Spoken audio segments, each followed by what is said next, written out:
الذین هم فی صلاتهم خاشعون، فرمایا جو اپنی نماز میں خشوع و خضوع کرنے والے ہیں، یہ اپنی نماز کو فوکس کے ساتھ پڑھنے والے ہیں، توجہ کے ساتھ نماز پڑھنے والے، نماز کے اندر ادھر ادھر دھیان رکھنے والے نہیں۔ احادیث میں جو سب سے بڑا چور فرمایا گیا نا، وہ کسی بینک لوٹنے والے کو، کسی کو جناب گھر لوٹنے والے کو نہیں، سب سے بڑا چور فرمایا گیا جو نماز کا چور ہے، جو نماز کے رکوع ٹھیک نہیں کرتا، نماز کے سجدے ٹھیک نہیں کرتا۔ ایک اور بڑا پرابلم ہے کہ ہم نماز پڑھتے بھی ہیں، اول تو بہت بڑی تعداد پڑھتی نہیں، کامیاب لوگوں کی پہلی کیٹیگری قرآن بیان کر رہا ہے وہ نماز خشوع و خضوع سے پڑھنے والے ہیں، مگر میجورٹی آف ایمان والے تو نماز ہی نہیں پڑھتے، خشوع اور خضوع کی بات تو بعد میں آئے گی۔ تو خدا را میرے پیارے اسلامی بھائیوں، نماز نہ چھوڑا کریں، نماز کی پابندی کریں۔ نماز دین کا ستون ہے، پلر آف اسلام۔ کبھی کسی عمارت کے پلر نکال دیں تو کیا ہوگا؟ عمارت بیٹھ جائے گی نا۔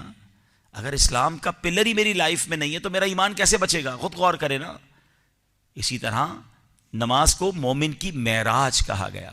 ہاں، یہ بڑا پیارا جملہ ہے، مومن کی معراج۔ آپ کو پتہ ہے نا پیارے آقا علیہ الصلوۃ والسلام کو نماز کا تحفہ کہاں ملا تھا؟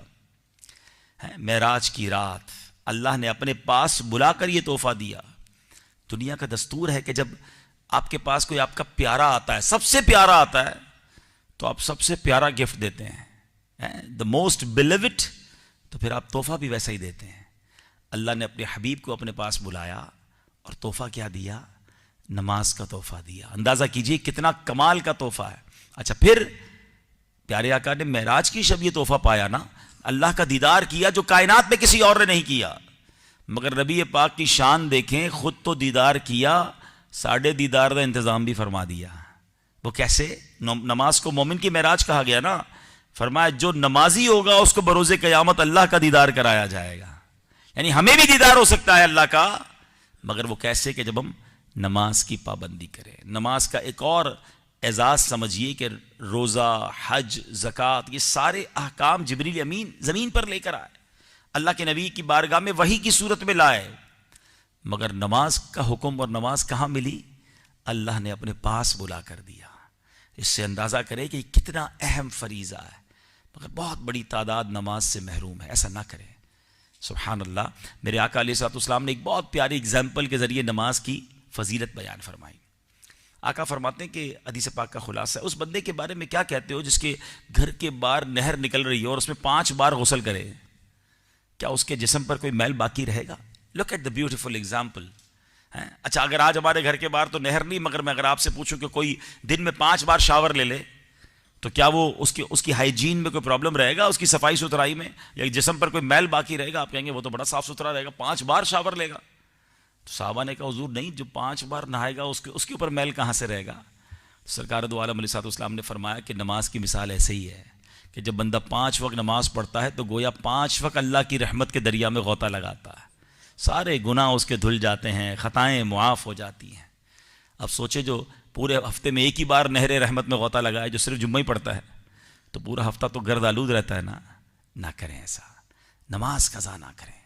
اور نماز سبحان اللہ یہ ایک ایسی دیکھیں نا، بینگ اے مسلم، میرا یہ الحمدللہ ماننا ہے کہ کوئی کتنا ہی گناہ گار کیوں نہ، اگر ایمان والا ہے نا تو اینڈ آف دا ڈے کہیں نہ کہیں اس کے دل میں یہ خیال ضرور آتا ہے کہ یار میں توبہ کر لوں، میں گناہ نہ کروں، بہت ہو گیا۔ یہ جو احساس گناہ ہے نا، یہ بھی بڑی نعمت ہے۔ اللہ سے دعا کرو کبھی احساس گناہ چلا نہ جائے۔ جس کا احساس گناہ چلا گیا نا، پھر توبہ کہاں سے ملے گی اسے؟ کہیں نہ کہیں اگر شرمندگی ہے نا تو یہ تمہیں لے آئے گی واپس، یہ واپس توبہ کی طرف، اللہ کی طرف لے آئے گی۔ تو اب مسلمان اگر یہ چاہتا ہے کہ میں گناہ سے بچ جاؤں مگر بچ نہیں پا رہا، اور اتنے ساری خطائیں، اتنے سارے گناہ ہیں، تو ایک طریقہ ہے، اے ہائے سبحان اللہ، چابی ہے ایکچولی۔ اور قرآن کہتا ہے ان الصلاۃ تنہی عن الفحشاء والمنکر، کہ بے شک نماز بے حیائی اور بری باتوں سے روکتی ہے۔ وہ کہتے ہیں نا اس بندے میں بہت سارے فالٹ ہیں، کیا کیا ٹھیک کروں؟ تو جواب یہ آتا ہے اس کی نماز ٹھیک کر دو، باقی چیزیں نماز ٹھیک کر دے گی۔ قرآن کہہ رہا ہے نماز بے حیائی اور بری باتوں سے روکتی ہے۔ ہاں، اب ایک سوال پیدا ہوتا ہے کہ جناب اگر ایسا ہے تو ہم تو کئی نمازیوں کو دیکھتے ہیں جو جھوٹ بھی بولتے ہیں، ہم تو کئی نمازیوں کو جانتے ہیں جو نماز بھی پڑھتے ہیں، حرام بھی کماتے ہیں، 20 سال کے نمازی ہیں، دھوکہ بھی دے رہے ہیں۔ اگر نماز بے حیائی اور بری باتوں سے روک رہی ہے تو فرق کیوں نہیں آ رہا نمازیوں کو؟ آپ کو نمازیوں میں واضح دو کیٹیگریز نظر آتی ہیں کہ ایک کیٹیگری وہ ہے جو نمازی بھی ہیں اور نیک بھی ہیں، واقعی اچھے ہیں، اور ایک کیٹیگری وہ نظر آتی ہے جو نماز بھی پڑھ رہے ہیں مگر جناب سارے کام جاری ہیں. تو قرآن میں تو شک نہیں کیا جا سکتا نا، قرآن تو لا ریب کتاب ہے. تو it means what is the result? Result یہ ہے کہ جناب نماز ٹھیک نہیں پڑھ رہے، پاسورڈ ٹھیک نہیں لگ رہا ہے، اس لیے ویب سائٹ نہیں کھل رہی ہے. آج کی زبان میں سمجھا دیتا ہوں. مثال کے طور پہ آپ نے کوئی اکاؤنٹ کھولنا ہے اور آپ پاسورڈ لگا ہی جا رہے ہیں، ویب سائٹ کھل ہی نہیں رہی، اکاؤنٹ کھل ہی نہیں رہا.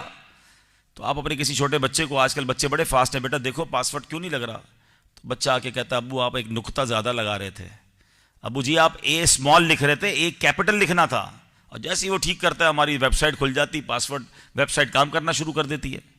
بالکل اسی طرح قرآن نے جو کہا ہے وہ حق سچ ہے. نماز بے حیائی سے روکے گی، برائی سے روکے گی.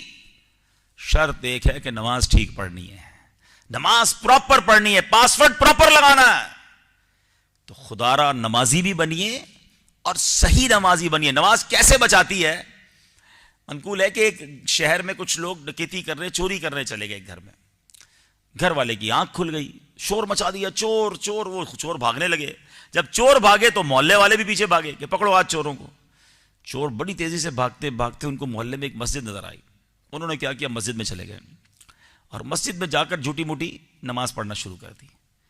وہ محلے والے دوڑتے دوڑتے مسجد میں گئے، دیکھا کچھ لوگ نماز پڑھ رہے ہیں، کہا یہ تو نمازی ہیں، چور کہیں اور چلے گئے. وہ آگے نکل گئے.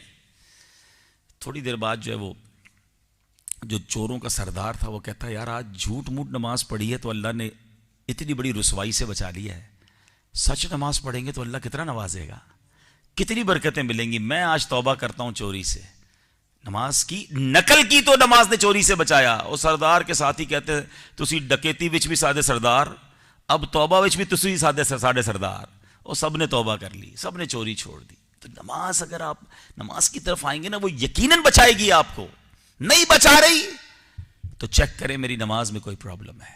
اللہ دعوت اسلامی والوں کو سلامت رکھے. میں نہیں سمجھتا پچھلے کئی 100 سالوں میں ایسا کام ہوا ہوگا کہ دعوت اسلامی نے باقاعدہ پروفیشنلی نماز سکھانے کا انتظام بنایا.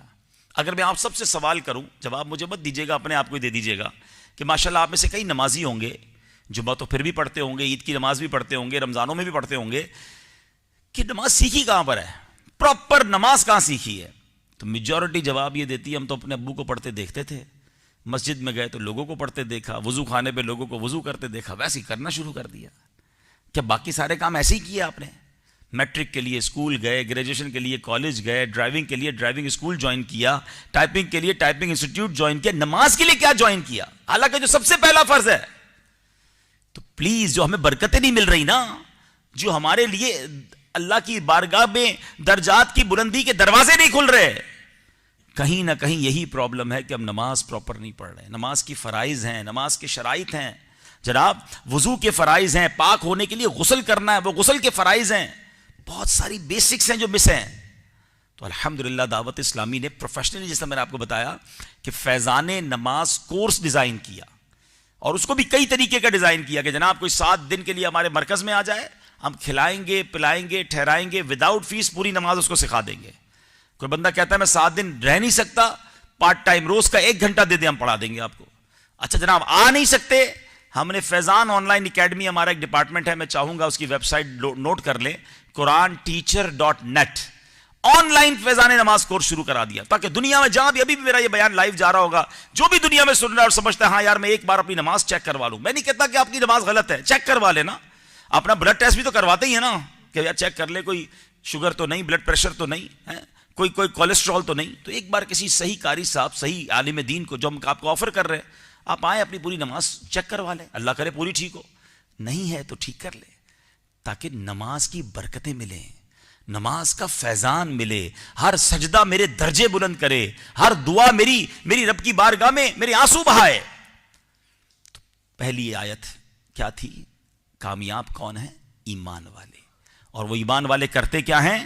ان کی نمازیں خشوع و خضوع والی ہیں، وہ توجہ کے ساتھ نماز پڑھنے والے ہیں، ان کا دھیان کہیں اور نہیں ہوتا نماز میں.